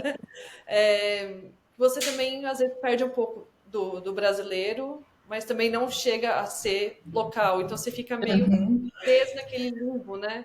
E eu lembro que eu li Sim, alguma coisa assim, eu falei, não sou aqui nem dali, sou no meio. sim, Uhum. Eu acho que comigo acontece muito isso, aconteceu muito isso, ainda mais passando um tempo grande lá na Austrália. Eu falava, nossa, eu não me sinto, eu não acho que eu sou mais brasileira, mas eu não sou australiana. E aí eu Uhum. acho que acontece muito, né? Você fica meio perdido, fala, quem é que eu sou? uhum, Você fica preso entre. E hoje em dia eu já morei em outros países, eu falo, nossa, eu não sou portuguesa, mas também não sou australiana, também não sou 100% brasileira, não sou. Assim, você fica realmente presa entre culturas e tentando. Eu acho que ainda muitos de nós, né, que moramos fora, nós estamos tentando achar a nossa casa, né? Mas nenhum país, pra gente, por enquanto, nenhum país ainda foi casa, né? Porque você não uhum, se sente. Eu nunca vou ser uma pessoa suíça, né? Nunca vou ser uma australiana. Posso chegar perto, talvez, do nível de influência de inglês, sim, conseguir, ou francês aqui, para me comunicar. Mas ainda vai faltar muita coisa, né, culturalmente, de história, porque querendo ou não, eu cresci no Brasil, né? Então eu acho que provavelmente acontece com muitas pessoas, se fica preso, né? Você fala, nossa, não sou nenhum nem outro, né? uhum. Hoje, Jéssica, hoje eu falo assim que é mais fácil a gente se intitular então cidadã do mundo, né? Nossa casa é o mundo. Também. Assim, vamos resolver isso. Vamos dizer que nosso lar é o mundo e a gente está nele e usufrui dele e participa dele da forma que fizer sentido, né? Com todas essas referências aí que você trouxe. A gente fala do Third Culture Kids, né, que é as crianças de terceira cultura, mas também dos Third Culture Adults, né, os ATCK, que é os adultos que foram crianças de terceira cultura. Mas é isso, esse sentimento, né, de ser não é nem da cultura local e tu já não é mais, já não tem mais a mesma história que as pessoas que viveram no país e não saíram, né? Tem muito esse sentimento, tem muitas coisas. Óbvio, eu já estou no Brasil 12 anos, então eu já me adaptei muitas coisas, já alguns choques do retorno já passaram, alguns não. Algumas questões do Brasil continuam me chocando sempre. E e é isso, né? Então fica um pouco esse sentimento, mas mesmo assim, por exemplo, quando eu converso com pessoas da minha idade que viveram uma experiência cultural, né, de, sei lá, lá pelos seus 16, 17 anos, eu não estava no Brasil. Então eu não vivi essa experiência cultural falando, sei lá, de uma música X ou de que ia para estava por tal coisa na festa e a minha referência é outra completamente diferente. Eu sempre vinha para o Brasil, mas eu vim de férias, é outra experiência, né? E também Sim. até de a gente procurar o jeito que eu vou viver, considerando vários aspectos da minha vida que foi mudando, né, ao longo do meu caminho, assim, da minha caminhada. Então, por exemplo, um exemplo, né, do dia a dia é a relação, por exemplo, com ter uma empregada doméstica no Brasil, né? Para mim é uma coisa que eu não que saiu completo. No Equador tem a mesma cultura, mas a Austrália não tem essa cultura. E eu fiquei 10 anos na Austrália sem isso. Então eu não consigo mais me adaptar com essa relação, uma relação que eu acho problemática em diversos aspectos, e, e não consigo aceitar isso como uma normal, com a normalidade que, né, tem na América Latina. Uhum. Então eu não decidi não entrar nesse, né, não trazer isso para a minha vida familiar e viver de outra forma, né? Sim. Então é isso, a gente vai fazendo escolhas também, que algumas coisas a gente vai se adaptar e outras a gente vai seguir sendo, né, da forma que a gente foi, né, com a outra mentalidade que a gente foi adquirindo ou mudando no caminho. Sim, que legal ouvir a sua experiência de retorno, Lu, porque é isso, 12 anos e ainda você tem muito forte, né? Suas experiências, suas Uhum, referências internacionais ainda são muito fortes. Para a gente ver uhum, como que uma vez que foi para fora, né? Já foi, sim, não dá para voltar, né? Como se não tivesse acontecido aquilo, né? É tão marcante, né, essa experiência internacional que realmente muda a nossa cabeça, né? Muda a nossa mentalidade. E uhum, é incrível. Eu acho a potência que tem essa experiência internacional incrível, porque realmente muda a nossa personalidade, né? Nossos valores. Eu voltei faz 9 meses, né? Então eu cheguei aqui. Quando eu voltei, eu tive esse choque cultural reverso que a gente fala. Eu acho que eu ainda estou tendo em algumas partes, porque eu me identifico com algumas coisas que eu vivenciei na Europa, por exemplo. Vou falar do parto, né? Que é uma questão da maternidade que, assim, para mim está sendo um desafio, porque ainda eu incentivo a instrumentalização, a medicalização. Parece que é uma doença, né? O uhum, parto uhum, natural, assim, a sim, experiência da gestante. sim, Então, e tendo referências europeias desse aspecto, as amigas, né, tanto brasileiras mesmo, que moram lá e tiveram essa experiência de uma outra forma, então criou-se assim na minha cabeça uma expectativa de tratamento mais parecido com essas outras referências. E aí é extremamente frustrante, assim como o Brasil está focado nessa instrumentalização do parto. sim. Então, às vezes eu me vejo assim, tendo que, como fala, um choque no sentido de ter que me posicionar muito, né? Igual você falou, Lu, dessa questão da empregada doméstica, né? Eu coloco o parto, no sentido, não, eu me sinto sendo aquela do contra, né? E Aham, o sistema, né? Como ah, levantando a bandeira, de bater de frente, até com os próprios médicos, de me uhum, posicionar, de ter que discutir o assunto e gera uma frustração porque não é uma coisa natural daí, né? Não é uma coisa que flui assim. Então, ser essa pessoa do meio, né? Eu acho que é ter que ficar sempre nesse jogo também, né? De você ter que estar sempre ali se posicionando e tentando fazer com que o outro entenda que você não uhum, é todo mundo, que você tem outras referências e que você pensa diferente, por isso, por aquilo, e às vezes é extremamente cansativo, frustrante, sim. mas se é importante, a gente precisa fazer, né? Porque faz parte agora de quem a gente é, né? Então, Eu estou tive nessa na minha luta aqui, né, a favor do parto natural. uma É, e experiência dessa muito parecida.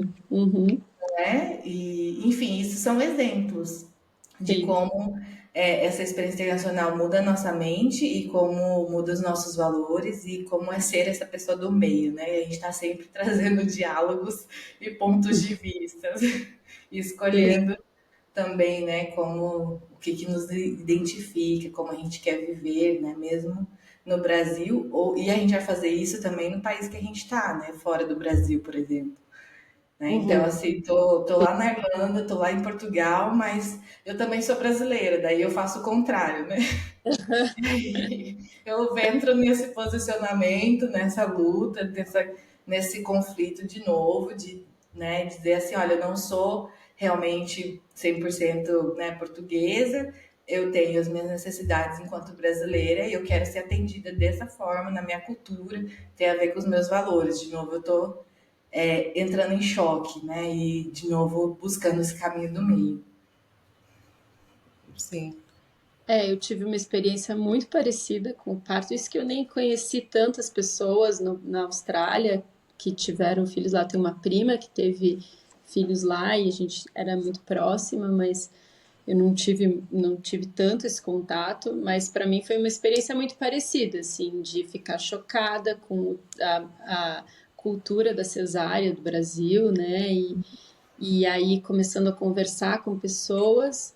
E eu tive muita sorte de encontrar uma bolinha aqui em São Paulo, porque também, ao mesmo tempo que tem essa cultura muito forte, tem uma cultura de resistência muito forte, né? Então, pessoas que resistem, e eu consegui encontrar essa bolinha de pessoas que resistem isso.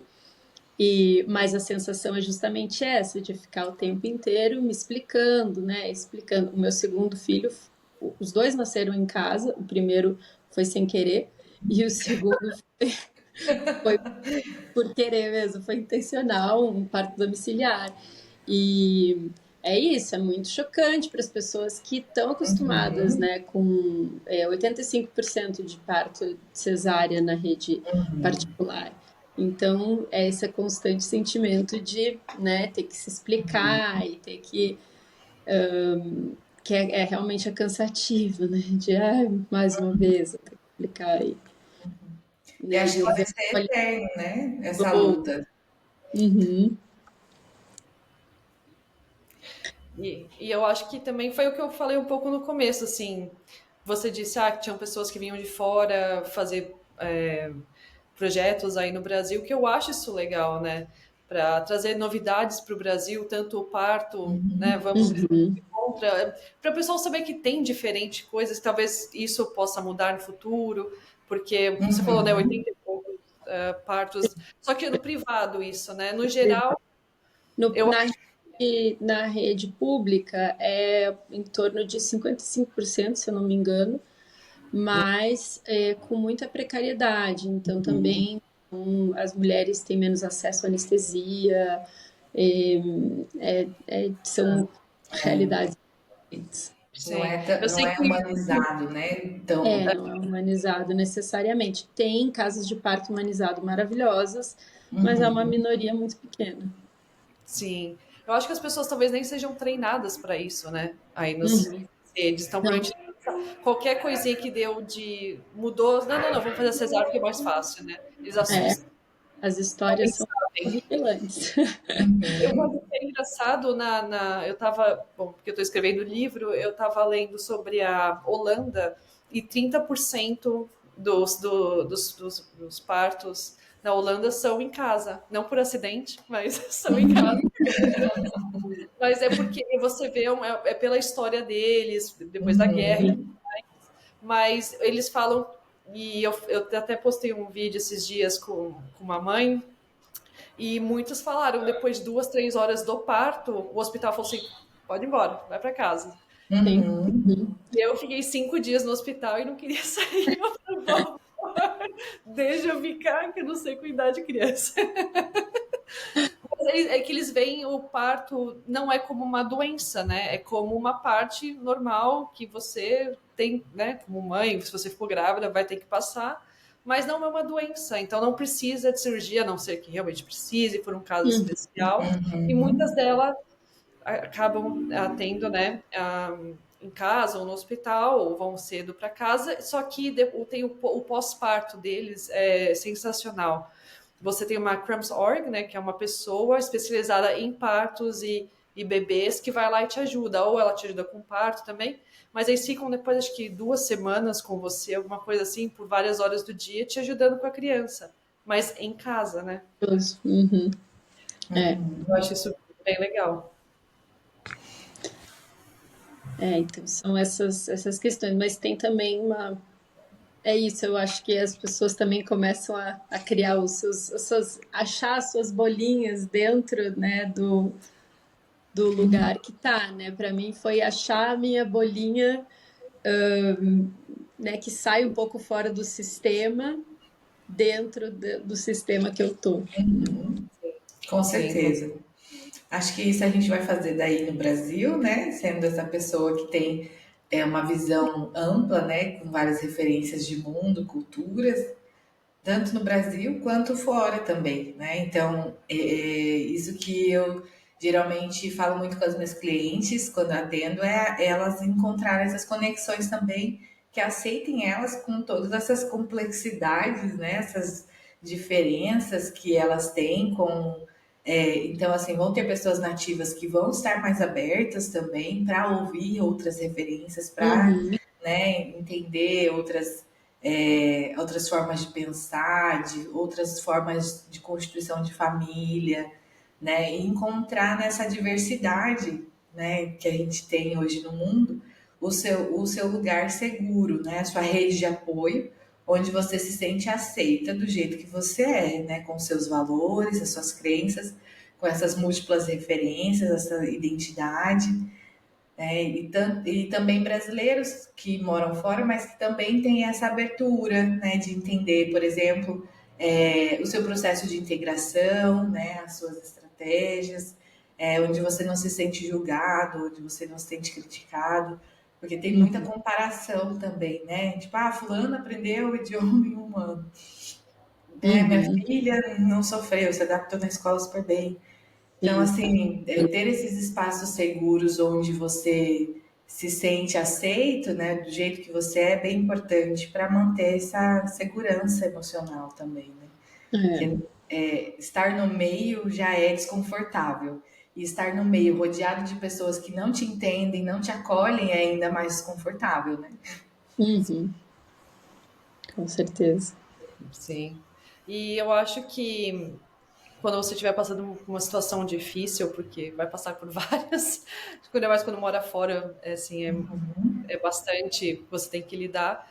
Quando precisar, procurar o suporte necessário também, né? De é, um psicólogo, conversar com alguém, porque o importante é saber que você não precisa fazer sozinho, né? Que tem alguém que possa te ouvir, te ajudar, te dar uma guiada, porque pode ser bastante para o seu psicológico. Às vezes você precisa de alguém para te ajudar a ver a luz, né? Assim, às vezes a gente está tão focada em alguma coisa. Eu estava falando com uma professora de yoga ontem e ela falou uma coisa até engraçada que eu falei, nossa, acho que eu vou até colocar no meu dia a dia. Que ela falou assim, se você tem alguma coisa muito importante para você tomar uma decisão, mas você está tão estressado e não consegue, faz uma pose de equilíbrio. Se não conseguir, é porque você não está focada. Espera um minuto. Eu falei, gente, eu amei isso. Eu vou fazer isso.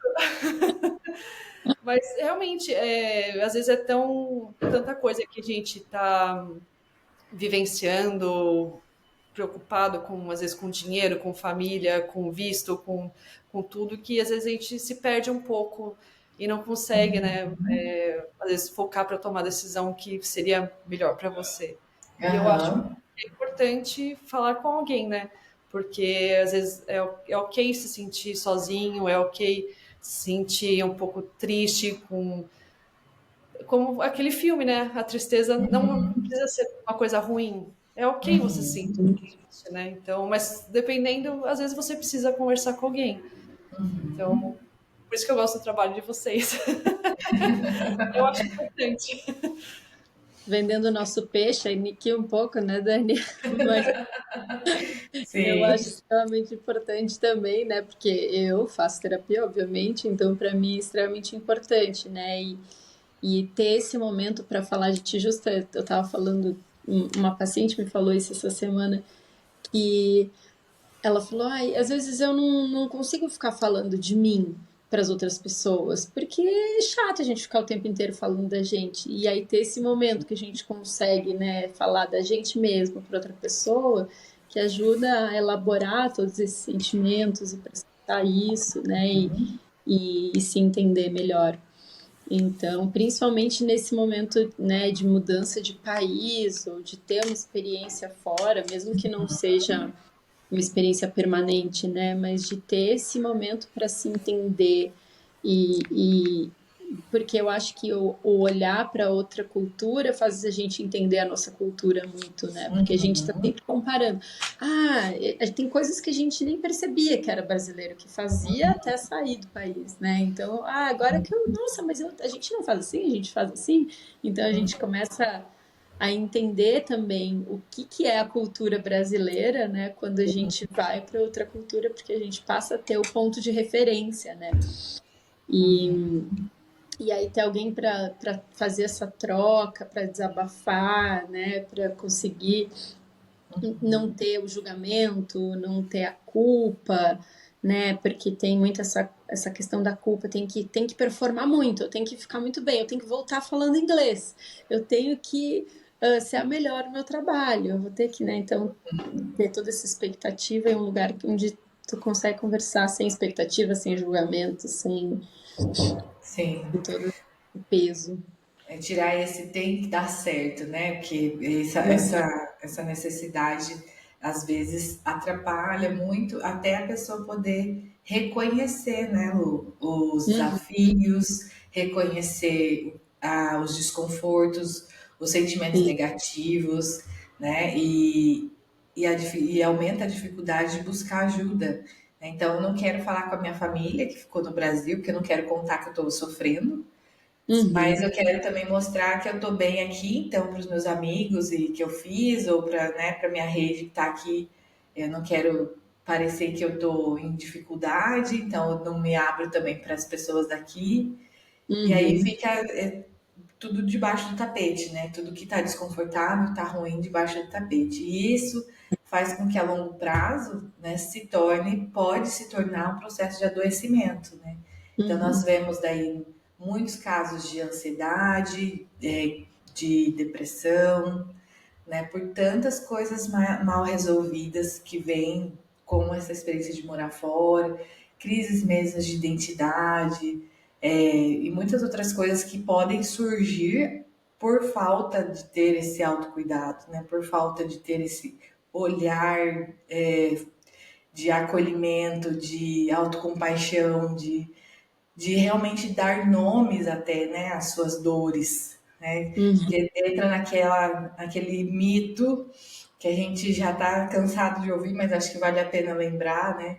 Ai, mora fora, tá muito bem, né? Mora Uhum. fora, ganha em euro, ganha em dólar, ganha em libras, ou seja, tá no céu, né? E Sim. como esse glamour todo da experiência também é um dificultador das pessoas buscarem ajuda, né? Porque da mesma forma que a vida continua no Brasil, no exterior ela também continua, só que às vezes com outras dificuldades, né? Com outros fatores. E a gente continua sentindo emoções, tanto emoções que a gente chama de positivas, né? Que são as mais leves, as emoções mais felizes, quanto as emoções mais que a gente chama de emoções ali difíceis, né? Que são as mais pesadas, que é a tristeza, a raiva. Então, assim, a gente não deixou de ser humano porque foi morar fora, né? A gente ainda tem Sim. tudo que a gente pode ter emocionalmente no nosso país de origem, a gente vai ter no outro país. E aí Uhum. vem a importância desse suporte psicológico para cuidar disso, sendo um processo de dificuldade da experiência em si, como uma pessoa migrante, né, expatriada, intercambista, qualquer outra condição que ela esteja ali, ou também para entender processos de vida, né, que às vezes os clientes, os pacientes não vêm só para trabalhar as questões de estar numa nova cultura, mas vêm para trabalhar questões tipo da maternidade, né, Uhum. questões de relacionamento, né, questões de realmente tem algum transtorno, né, ali, uma situação que não é só por conta da migração. E a gente precisa ter esse espaço também de autocuidado. Então, a psicologia está a serviço, né, dessa população por isso, né? E acho que é bem importante esse incentivo, retomar também esse lugar humanizado, né? De não é porque a gente está fora que a gente não tem direito de sofrer, não é porque a gente está fora que a gente não tem direito de sofrer, né? Não é porque às vezes as condições financeiras melhoraram que não tem direito de sofrer, né? Então é muito importante esse olhar humanizado. Sim, com certeza. E vocês duas, bom, a Dani falou já que faz a parte de clínica online também, né? Você também faz, né, Luana? Faço. Online. Online e presencial, os dois. E eu vou deixar na descrição todas as informações que vocês me passarem. Uhum. E vou deixar lá no site também para quem quiser, quem precisar, que é importante conversar com alguém, né? Com Para manter a certeza. sanidade mental enquanto está fora, que tem Sim. muitos desafios. Parece que todo dia estão testando você. Com certeza. Matando um E, leão por dia. e Exatamente. outros projetos também, né? Não sei se a Luana também faz algum outro projeto de rodas de conversa, né? Acho que a psicologia contribui muito com isso. Eu crio, às vezes, alguns espaços nesse sentido. Então, rodas de conversa, grupos de apoio, tantas outras formas, né? De a gente poder cuidar da saúde mental sem ser só a terapia individual, né? Mas a questão da orientação dos pais, né? A terapia de família e outras formas de serviços também que são bem importantes. Acho que aí cada um pode olhar, né? O que que ajuda mais, né? O que que se identifica mais e buscar o serviço mais adequado. Sim, Eu estou estudando uma pós de terapia familiar, e tem um projeto de grupos de escuta com mães, de acolhimento para mães, que ele ainda não sai muito do papel, mas enfim, tá aí sendo planejado. sim. Avisa quando sair, aí eu falo para todo Sim, mundo, eu ponho no site. O que tiver legal, de projeto, é só me falar que eu ponho no site, sem problema nenhum. legal. Perfeito. Muito A Obrigada Dani, para vocês descansarem, né? Coitada das 39 semanas. Tá aqui o nosso baby aqui. Nosso mini protagonista aqui do podcast. Tá ouvindo o bem que a mamãe tá falando. fã do podcast. Vou colocar o nome dele, o nome, é ele, né? Vou colocar o nome dele também, porque ele está participando. Com certeza, gente. Muito obrigada, Jéssica, pelo convite, por estar aqui, a Luana também, por ter feito essa ponte, por ter também me convidado. É uma honra sempre muito grande para mim poder contribuir de alguma forma, né? Compartilhar, né, essas experiências, esse conhecimento que ainda está em construção, né? Porque cada vez que a gente recebe novas demandas, novas questões, né, das famílias, das mães, enfim, da comunidade que está no exterior, a gente aprende muito também, né? Então, assim, é um estudo contínuo e eu fico realmente muito, assim, agradecida, né, por ter esses espaços como o seu projeto, para a gente poder falar disso, né? Para aí usando a tecnologia a nosso favor, né? Para a gente poder se conectar e quantas pessoas, né? Eu acho que projetos assim são incríveis porque às vezes as pessoas estão em outra parte do mundo, né? Tipo, num continente bem distante, né? Igual você estava falando da Austrália, e estão acessando, né, esse conteúdo, estão acessando esse conhecimento. A gente nunca sabe até onde ele pode chegar, né? Eu acho essa potência também muito incrível. Então, que a gente possa sempre utilizar nossas ideias e projetos, né? E usar a tecnologia a nosso favor em transmitir coisas boas, né? Então, me sinto Sim. muito honrada de estar aqui também com vocês, viu? Obrigada. Obrigada a você. Eu também. Obrigada, Jéssica. Depois da gente, muitos anos sem se falar, né? Alguns anos aí, mas também queria deixar aqui, agradecer, Dani pela participação e Jéssica pelo convite, né? Achei muito legal e também acho incrível a gente poder dar nomes agora a tantos processos que antes era vivia assim muito mais no piloto automático e agora a gente consegue dar nomes, então acho muito legal ter essa conversa, porque de repente, né, como a Dani falou, tem alguém que tá morando em outro lugar e de repente não sabia que aquilo era, de repente, uma coisa que é um sentimento que vai acontecer, que é esperado, que é comum, né? Sim. Então, muito legal. Ok. Obrigada, então. Então, um bom dia para vocês, né? E até um próximo episódio. Você tem que ter filha primeiro, e a gente começa a Com terminar certeza. E falar de parto e tudo mais. Sim, isso. Depois eu volto aqui e conto para vocês como é que foi. Volta assim. Então tá bom. Bom dia para vocês e boa sorte no seu parto, que dê tudo certo do jeito que você Obrigada. quer. E até mais para frente. E bom, vou deixar na descrição a informação de vocês para quem quiser contactar vocês, então. Tá bem, combinado, gente. Tchau, tchau. Tchau, tchau.